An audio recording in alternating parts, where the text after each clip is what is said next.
Hello everybody and welcome back to another video. Now in today's episode we're going to be trying out a pretty interesting Windows upgrade experiment, seeing if we can go from Windows NT 3.51 directly to Windows XP, skipping over both NT4 and Windows 2000. This is something that I didn't even think was possible until I got an email from a viewer recently who linked me to this thread over on Beta Archive. This was posted way back in 2012 by a user who goes by Windows 386. So to make this work, you need to have a Windows NT 3.51 installation, a Windows XP setup CD, and this file, which is still hosted over on Google Drive, that contains the files you will need to copy over to the XP setup CD. And of course, you have to rip it first and then copy the files over, make a new ISO image, and use that as your installation disk.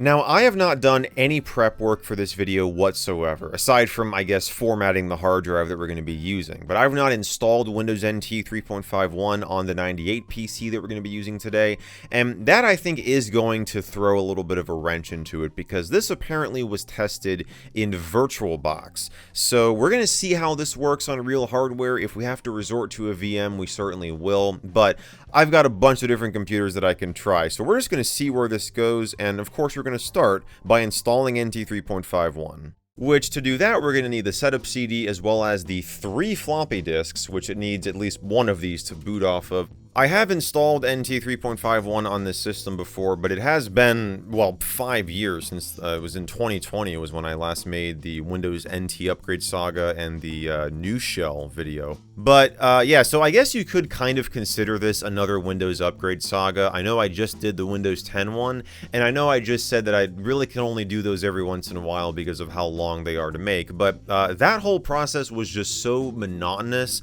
and the video was just not as exciting as I thought it was going to be. I still wanted to do it, you know, to celebrate Windows 10's end of support, but I think this will still be kind of in, well, the Windows upgrade saga like realm of things, but I think it's going to be a little bit more interesting because we are just doing this direct upgrade, modifying some files around, so hopefully this will be a lot more exciting than that previous video for you guys. And it does need disk 2. Alright, we'll go ahead and pop that in.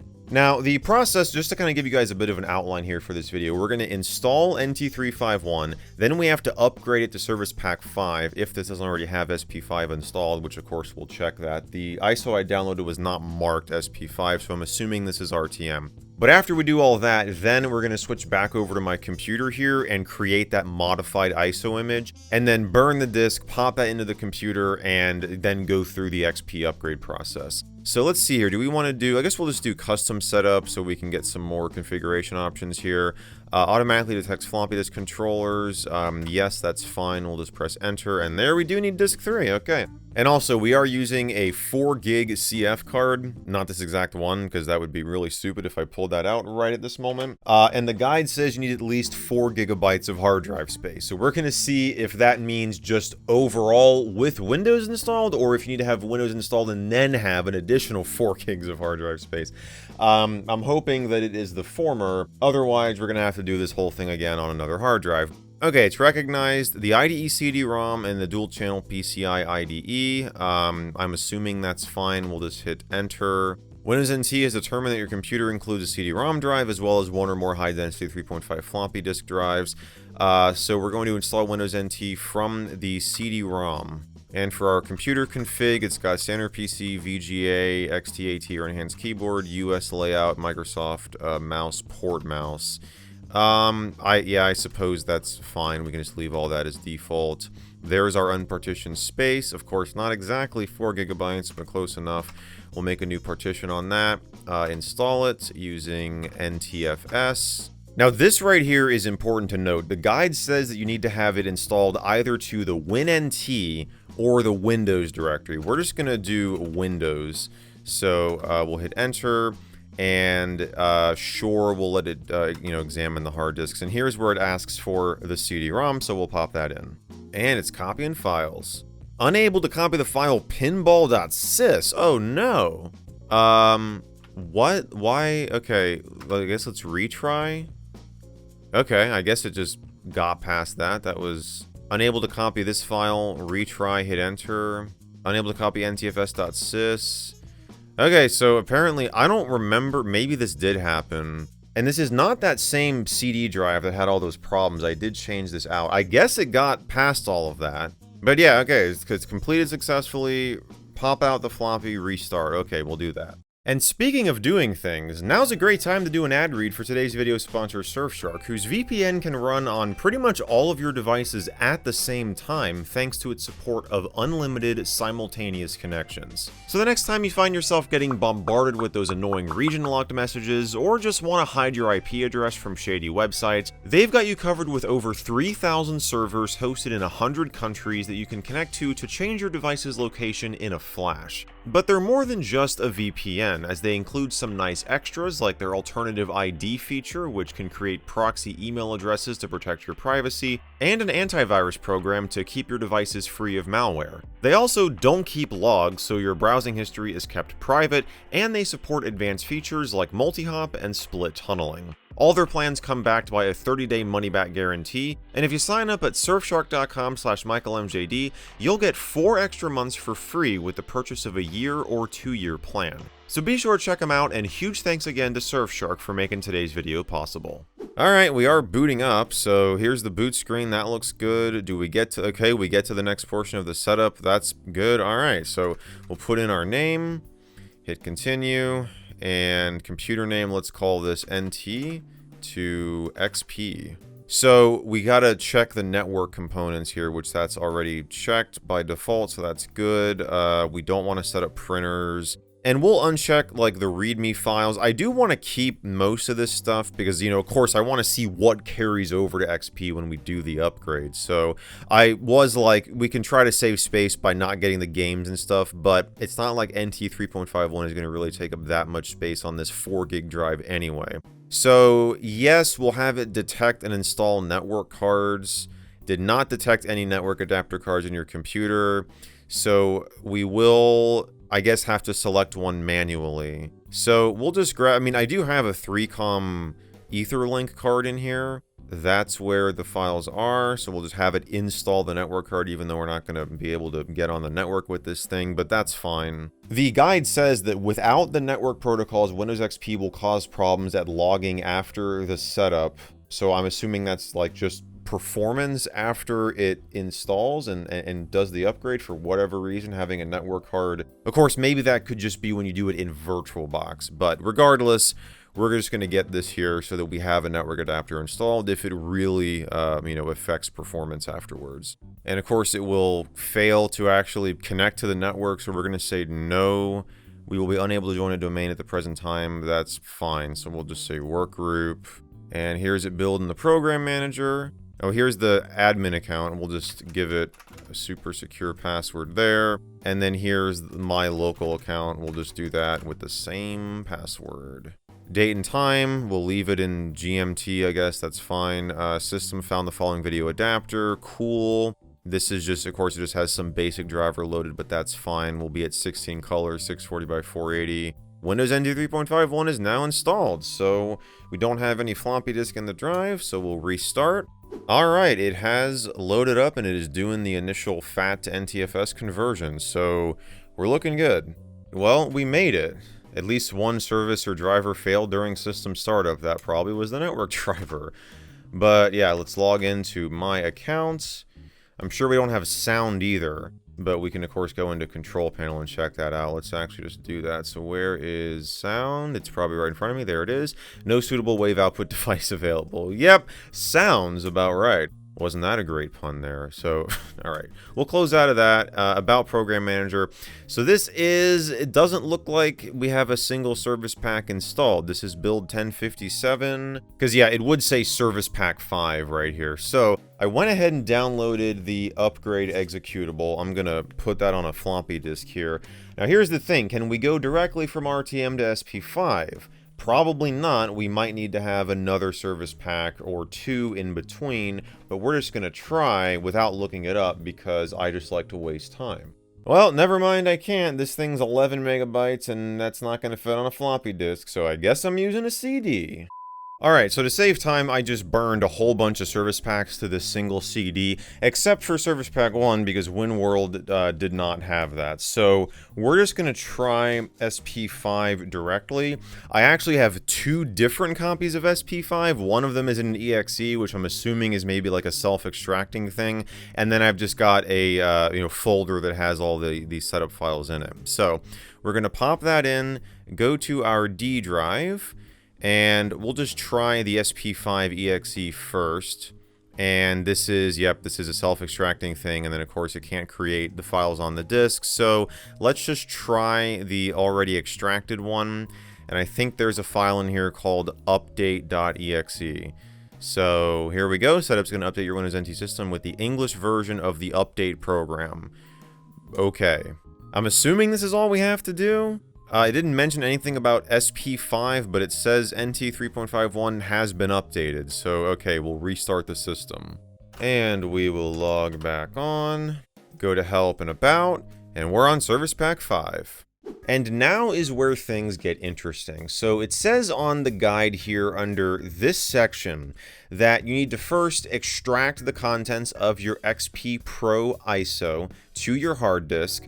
Then you download this 7Z file here, extract everything from there over to the same directory where you've got all your XP files and merge them together, then make a new ISO and then burn that to a disk and pop that into the NT 3.51 system. However, it almost sounds like you need to have these files copied over to the hard disk on the NT system as well. Because down here it mentions, do not start setup from the hard disk, start it from the ISO/CD-ROM. But then right here it says use a tool like Nlight to make an ISO file, which I've got right here, and that is what we're going to use in a moment. So we're just going to do all this on my Windows 10 system here, try to go through the setup. If it needs to have those files on the hard disk on the NT system, I guess we'll copy them over. I have gone ahead and extracted this ISO file here, which is Windows XP Service Pack 3.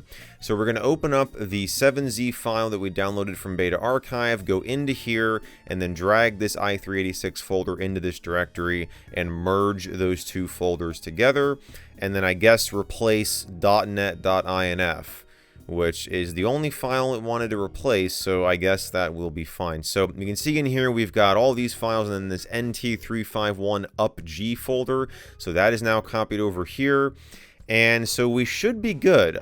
So I'm going to go ahead and open up Nlight, and we will hit next. I've already got the directory in here, and I'm assuming we can just do it this way and not have to add anything like through Nlight. Now it should just have all those files pulled in from this directory, so we won't have to add anything. We will, of course, make it a bootable ISO, though. This is a great tool. I did make a video on this many years back. This is essentially a way you can make an unofficial Windows version of your own by adding additional components or removing stuff and, you know, setting the unattended setup however you want. It's a pretty cool program. So we're going to, I already have it labeled NT to XP. We'll create an image, hit make ISO, and we'll just call this NT to XP, save it on the desktop, and we'll see if it works. Okay, ISO created successfully. There we go. So, oh, I guess we got to hit next here, and then, okay, customization finished. So, just to confirm, let's open this up and make sure under i386 we've got WinNT up. Okay, so we've got all the files in there. Perfect. So now we can open up Image Burn, because yes, I'm still using this tool after all these years, and we're just going to write this image file to the disk. And while it's writing, I figured we can do the thing we always do in a Windows upgrade saga-ish video, and that, of course, is change the theme. So I think we've got, yeah, the hot dog stand theme in here. We're definitely going to apply that, because this is just a fantastic one. Although maybe we'll modify the colors a little bit here. Let's change the highlight maybe to, yeah, let's do that. Disabled text, we'll do that. Menu text, we want that to be like an orange maybe. Or we'll do, let's see. I still want to kind of be able to read it. Maybe we'll do like a purplish or violet color there. And the menu bar, we'll make that like... Nah, yeah, let's do that. Okay, so not really much of a hot dog stand anymore. But, and then we'll also set the wallpaper as well. I know in one of my just traditional Windows upgrade sagas, and I even mentioned this in the recent Windows 10 one, when I upgraded from Windows Me to Windows XP, it replaced the theme with the Luna theme. So we'll change the wallpaper to cars.bmp. Yeah, that's a cool looking one. And our CD is ready to go. So we're gonna pop this on in and then go to File Manager. Of course, we gotta wait for it to read off of there. Oh my gosh, this theme is just so ugly. Okay, the guide says go to File, Run, and then it's gonna be di386 winnt35.exe. And there we go. Would you look at that? Welcome to the Windows XP setup wizard. So yeah, we're gonna upgrade to Windows XP and then accept the agreement. And it's copying files. Okay. Really? It's that simple? You know what? I shouldn't say anything because then something's gonna screw up. Like maybe we do need to have the files copied to the hard disk. It hasn't complained yet. That's restarting the computer. Okay, well, I mean, it's probably got to go through the rest of the setup though. Like there's no way that it's that simple. I mean, come on. Now, do we have to boot from the CD or... Nope, we got to boot from the hard disk. There it is. Windows XP Professional Setup. Ooh, and look at that. Okay, well, you saw it for a split second there, but that's the rare, like, non-XP branded boot screen with the gray bar going across instead of the blue or the green one. So, yeah, I mean, here we are. I guess from this point on, it's just going to be a standard Windows XP install, just of course in a much lower color mode. Well guys, I think we did it. So we've made it to the out-of-box experience. I did walk away for a little bit, so I don't actually know if the sound driver installed.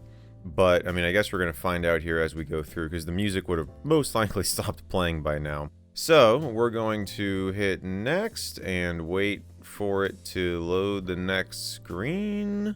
Let's see, maybe I spoke too soon because we haven't made it to the desktop yet, so we could still experience some problems. But I guess we'll just give it some time here. It's thinking. Oh, and we do have sound. So, okay, cool. We're just going to say not right now. It is definitely taken much longer than it usually does to go through these screens here. So maybe that's what it was talking about in the guide where it said that, you know, if you don't install that network driver. Here's the moment of truth. Will it actually retain our custom theme all the way from Windows NT 3.51? My guess is it's probably going to apply the Luna theme, but I'm curious if we change it back to Windows Classic. I don't know how much of the color settings will be retained because, you know, it's using Windows Explorer instead of Program Manager. But I think it, you know, like upgrading from Windows 3.1 to 95 does retain some of that information in my past experience. But you can see it's got our user account here. It's also enabled the guest account, but we're just going to log in with my password. It also looks like it has installed a better display driver as well. We'll see if we can mess around with the resolution once it loads us in here. And this is definitely taken, you know, a little while, but it is the first login, so that's kind of to be expected. It's probably going to have to run through the whole, like, Windows is setting up your, you know, settings for Windows Explorer, blah, blah, blah. That little window that comes up at the top left. And there it just played the login sound, and it just tried to read something off the floppy drive. Kind of interesting. I mean, there's nothing in there right now. And yeah, here's what I was talking about, the personalized settings setup. So we've got the Luna theme applied. We'll see if it changes over. I imagine it's not. But will it keep the desktop wallpaper? And wow, it did not keep a single thing. That's actually disappointing. But this is just like having no wallpaper applied. Alright, there that finally popped out. Now we do have the sound effect for opening folders. And let's see if we open up a program. Yeah, we have that as well. So that's not an XP default. So that setting must have been applied somewhere, and it was retained over. Yeah, menu pop-up and menu command. These are the same sound, but these are not set to this by default. This is just the Windows XP sound, but that was enabled because of some setting in Windows NT 3.51. Well, taking a look in the wallpaper selector, these all just look like the regular Windows XP ones, so it did not, like, move over the NT 3.51 wallpapers to the same folder, which makes sense. I'm sure they're stored in different directories. But yeah, it's interesting that it just didn't even apply a wallpaper. The screensavers are all the standard XP ones. Appearance. Let's see if we change this over to Windows Classic. It doesn't look like, yeah, this is just the standard default color scheme. So there's no, you know, none of our wacky modified hot dog stand one. But yeah, that's kind of disappointing. I mean, between Windows Standard and Windows Classic, they just look normal. So I don't think it kept any of that. I thought for sure it would have kept something. I mean, I was thinking the wallpaper, it would definitely keep that, but it didn't even retain that. I wonder if certain files like, you know, Program Manager and a couple other, like, let's see if we go in here and do a sort by date modified.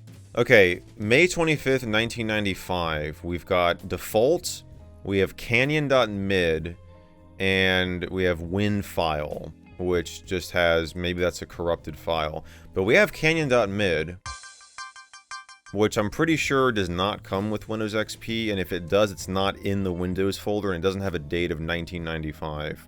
Let me look in System32, and see if we view this by details, date modified. Okay, here we go. We've got some cursors that were modified in 1995. We've got, yeah, card file.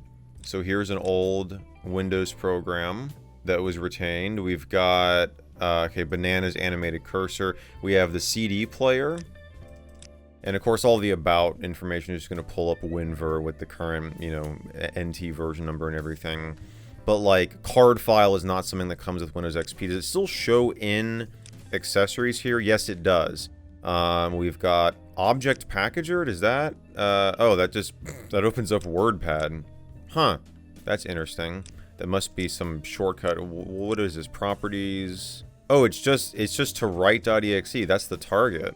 Now this here, you can see main is that's one of the old program groups that got retained, but the only stuff in here is mail and schedule plus. So there's a good amount of stuff in here that was just kept over. Here's passport.mid, WinFile. Here we go. Oh no, unable to initialize background update support, file manager will exit. That's unfortunate. What if we run it in compatibility mode? Let's just set that to, yeah, we'll set it to 95. That didn't do anything. I think 95 is the lowest that we can set, right? Yeah, I mean, we could do NT4. Nope, doesn't do anything. I mean, the point is, the update worked, and that's pretty awesome. I wasn't really expecting this to actually succeed. I guess that's just kind of the, you know, what I'm used to, stuff always breaking on this channel. But that was a success. We were just able to upgrade directly from Windows NT 3.51 all the way to XP, skipping over both NT4 and Windows 2000. And yeah, I think this is pretty cool. I mean, hey, even if it didn't keep the theme or the wallpaper settings, it was still a successful upgrade. It retained files from the previous install, and that's pretty cool. So I will definitely leave the beta archive post down in the description if you guys would like to try this out for yourselves. But I think that is going to wrap it up for this successful experiment. If you guys enjoyed this video, if you want to see more like it, be sure to give it a thumbs up, get subscribed, maybe consider becoming a patron or a channel member to get early access to these videos before anybody else. But either way, I just want to thank you all so much for watching, and I will see you in the next video.